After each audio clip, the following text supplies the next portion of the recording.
I've recently been shooting videos for an acute low back pain course that I'm doing, and so this whole issue of low backs has been on my mind really a lot at the moment.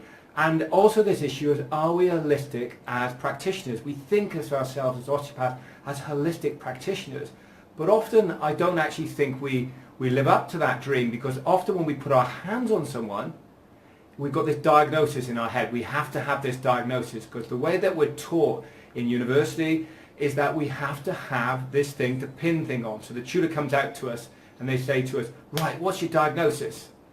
Iliolumbar ligament pain, sacroiliac joint, L4, L5. So we pin that on that. So that's how our training embeds in us the need for a diagnosis. And of course, we do need to think about these things and have a working diagnosis.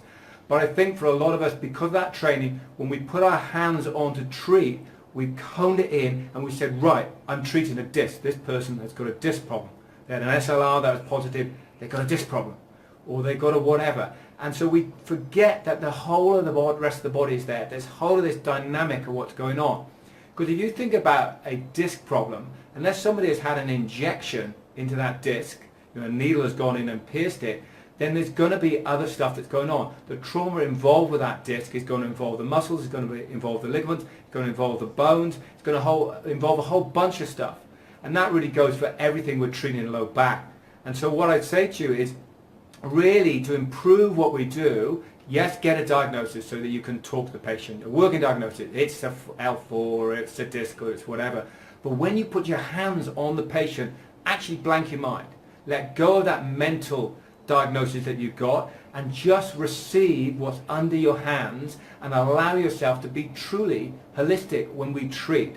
And this is the bridge that we've got to cross. We've got to live in this world of science, if you like, is increasingly this evidence-based medicine, and what are you doing and why are you doing it and what's your diagnosis. But we mustn't lose the art of osteopathy, the true essence of where it came from AT Still. And I think this is the way to bridge it. So you can get mental, you can get all of that stuff in your mind about that, and then when you put your hands on, let that go blank, experience what truly comes to your hands, and then treat everything there in that low back. With acute low backs, I often will treat without a specific diagnosis. Yes, I'll test, and yes, I'll make sure that they're safe to treat, but often I don't know if it's the disc or if it's the ligament or whatever. But that doesn't stop me giving a good treatment, clearing down, and then I can gather more information.